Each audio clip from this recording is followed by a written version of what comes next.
What is up guys, Wraec is here with a new video and today with a full guide for hero drills. We are in fact on the VN server, so I can show you all the stages in this video. I've already done them all and should be fairly easy. I will explain all the mechanics that you're supposed to learn throughout the stages so you won't miss anything even when you copy just the lineup. So starting off, generate tombstones, focusing on Igor. Very cool.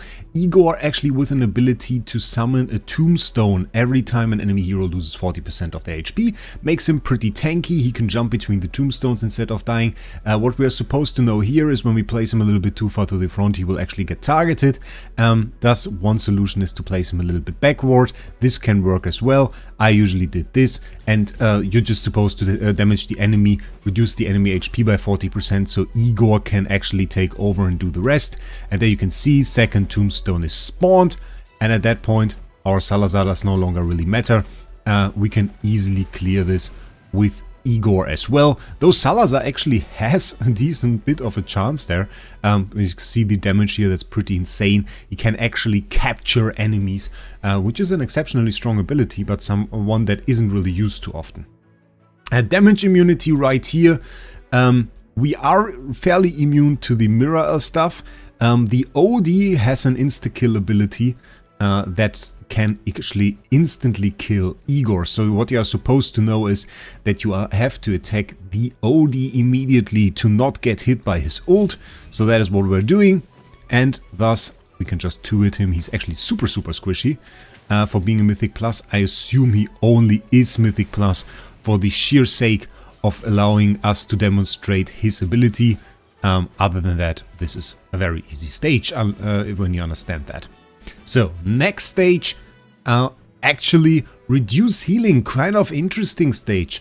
We have to use Igor in that, and we have to reduce the enemy healing. One hero that can actually achieve that and that we are supposed to learn throughout the next stages is Satrana. Reduce enemies' vitality, and that is achieved through her sparks. Grants sparks to allies within 2 tiles when a battle starts. When Satrana or allies with sparks deal damage to an enemy for 3 times, the target is burned, and reducing their vitality. And vitality is a fairly interesting stat. So this is the stat at which enemies receive heal. Or more precisely, the rate at which they receive shields and heal, because heal and shields are actually both in this stat. So more vitality, the more shields you will receive in this stage. Of course, we have 2 major healers, so we want to make sure they basically get taken out of the equation. And one way to do this is actually by just using Satrana. We can place her close there. We can't swap the artifact, sadly. Then we can just go ahead and do this. This gives us extra stats there on the Igor. We can put the sparkles on there, and that's actually gives us some quick takedowns, because we have only 20 seconds for this. At 70 seconds they all have to be gone, and this lineup can easily achieve that just by knowing Satrana's ability. Okay, for this stage what you are supposed to know is that Satrana is fairly tanky actually. If we check out her ult, Fiery Dance for enemies within 2 tiles, she's invincible during the effect. So pretty cool. The thing that I did on this one is just like position Satrana as far away from the enemies as possible, because we want to deal the damage, of course, with our Merrily. But she takes a little bit of time to take the enemies down. We have this very mean Dead Tide Warrior here, so just position them a little bit back. There aren't actually too many positions that don't work for this. The only one is if you keep Satrana on the left side and Merrily on the right side in the back. That doesn't work. That ends up with Satrana actually not getting her ult, which doesn't grant her the invincible effect, and then you end up losing.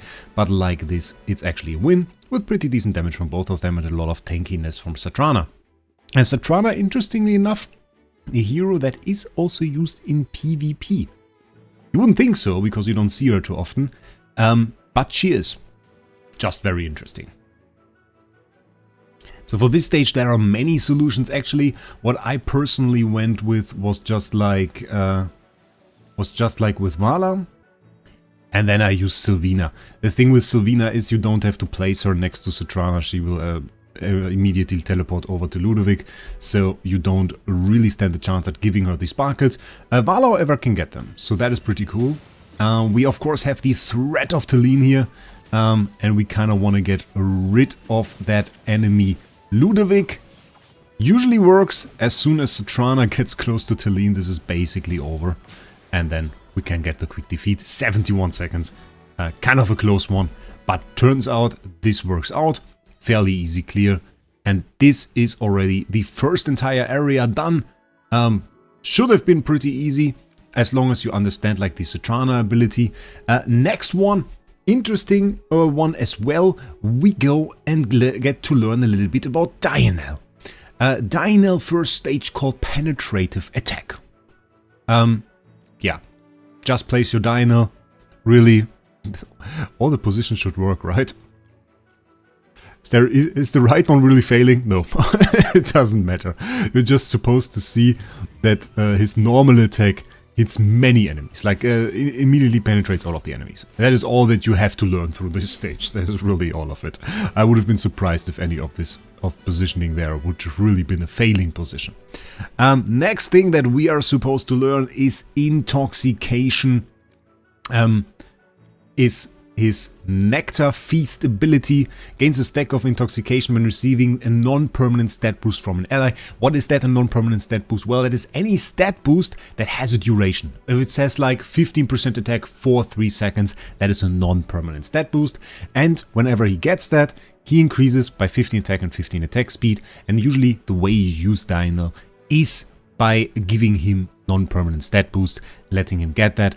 And at that point, he will pretty much reward you with Celestial Spear, which is his true damage. True damage is always good, and that is really what you want. The skill is only available when the owned Intoxication is fully stacked, so for that Nectar Feast, so we need buffs.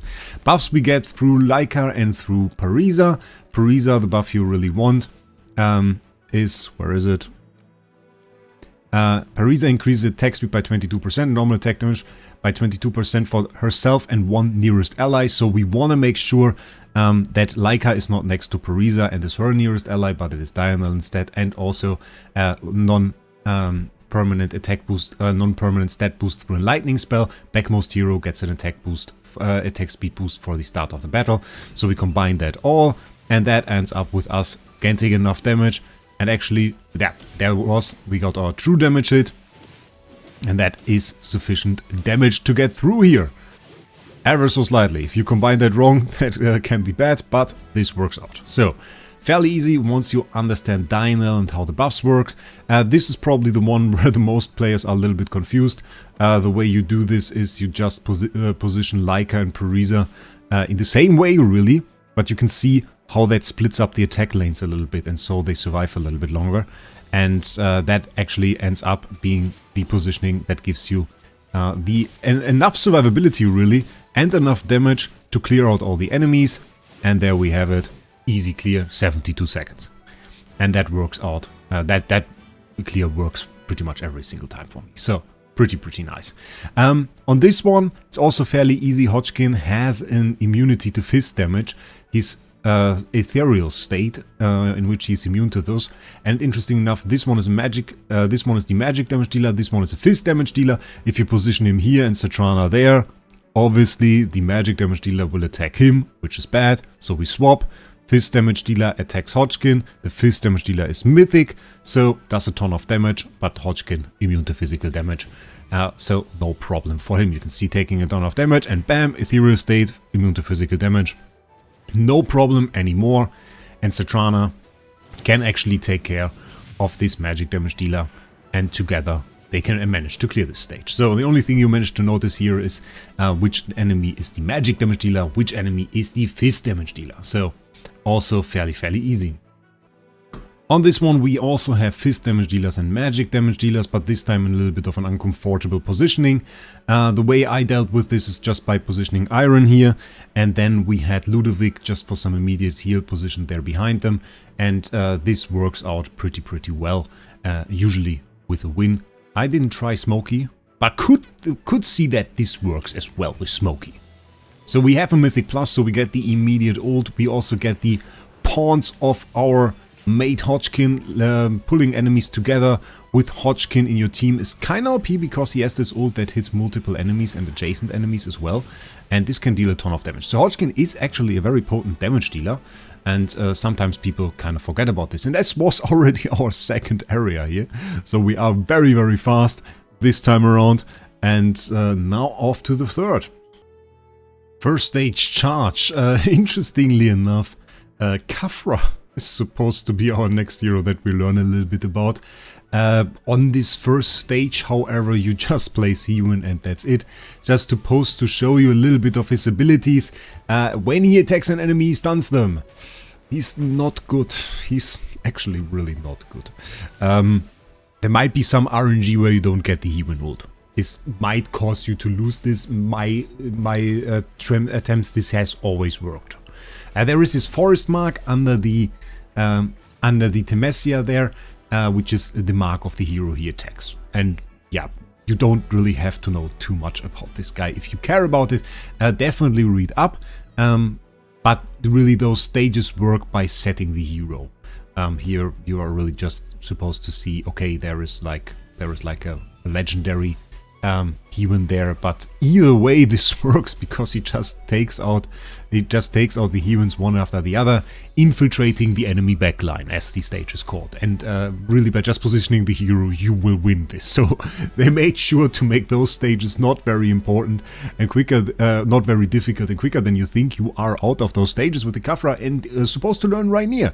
Switching positions, if a neighboring hero to, or allied hero to Reinier is in a symmetrical position with an enemy, which in this position we have, they will get the circle under them and then they can swap positions with the enemy. So in this situation you're just supposed to swap the position of Odie with the Bride. And that is pretty easily done, and this gives us the win. So yeah, we get in a very good position here, by the way. Like even if that was like a normal fight, getting into this position with an OD if the enemy just runs melee heroes, of course, is a little bit OP. So pretty cool. This stage done, on to the next one. Only 4 ones really in here. This one looks more complicated on the first view. Infiltrate the enemy backline. Victory conditions: defeat the boss within 20 seconds. That is our boss. So what we do is we just swap over our Smokey and hope that Salazar attacks the enemy. And that can be a little tricky, I have to say.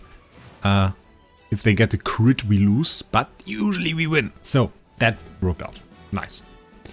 Next one. And on this next stage we get to use the new tank Lucca. They made it a little bit mean by positioning him in the back row, because the way he works is once you position him a little bit further to the front, you notice that they put in new buff symbols, and by positioning enemies behind him, he actually gains a shield. And this is really what you're supposed to get to know from this. Yeah, there Lucca gains a shield. We have that one here, and then remains steadfast. Each ally placed in an adjacent tile behind him when a battle starts, he gains a shield. Allies supporting Lucas also receive a 5% boost to their attack. And this is the ally inspiration we're talking about. And this will allow you to defeat this stage. And usually it works. Yeah, you get to see the nice animations of Lucca. Probably pretty cool. Honestly, like the effects that they gave him, like the animations and everything, a little bit like the wrestling moves. With the side quest, I don't know if you missed it, in Ways of Intrigue there was a boxing side quest, and this was a pretty fancy one. So on this one, we take the heat on Shark here. We once again use Lucca's ability, of course, to give him a shield, take the Vala mark on our Shark here, and position this all a little bit to the right, so we get to kill on Brian fairly early, because he is actually quite dangerous. And once we are in our ult, that Vala is actually no longer a problem, cannot stun us, and this fight is easily done. And goodbye. Disarm and stun there on the enemy. Super fancy, love it. And then let's go on. Next stage, already, that is a pretty cool. That is a pretty cool one, I have to say. The way this is supposed to work is you're supposed to cheese it a little bit by Damien and Tasi. And Tasi has like this ability where she becomes like a flower when she loses a certain amount of pli. A butterfly it is. It looks like a flower.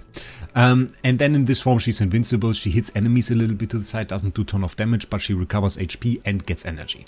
And you're supposed to time it with Damien's summons, so that it looks like this. She actually takes quite a long time to defeat this, but in the time where the enemy targets a summon, she's active, and in that time when she is active and does her stuns, Damien is able to summon another card, so once the enemy defeats her, then there is a card on the battlefield, so at no point the battlefield actually becomes empty, which might cause you to lose, so that is a problem, and that would be a problem if the enemy would only target her, because he would actually pretty quickly defeat her, and then she would run out of rebuffs. So, that being done, next stage, already our second to last. What you're supposed to understand here is really not too much. The only thing is that the amount of enemies next to her when she's in her flower state, that actually gives her the energy. So the more enemies she hits in this state, the more energy she gets. So if we place her immediately here in the beginning and then use her targeting and flying pattern where she's just going to fly between the most amount of enemies,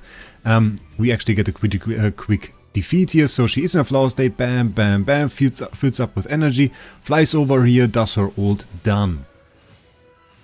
And that is the power of Tasi. Tasi actually super powerful, must-have hero, to be honest. Last stage, this one, I thought a second when I saw this the first time, do you move Tasi here? And then I thought about the last stage and I was like, nah, I don't think you move Tasi here actually. I don't think you actually do that. I think you just let her be there.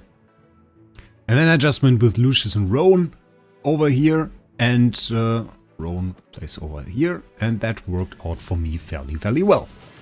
I saw some clears with Brutus as well. Seems to work pretty nicely. This gives you a little bit more energy feed on the Tasi. The shields work towards the survivability even if she flies through that. And usually depending on like also a little bit on where she flies and if there are flames and everything. Yeah, but you see it's very solid. So that was our last stage already. So we have already done everything for the hero drills.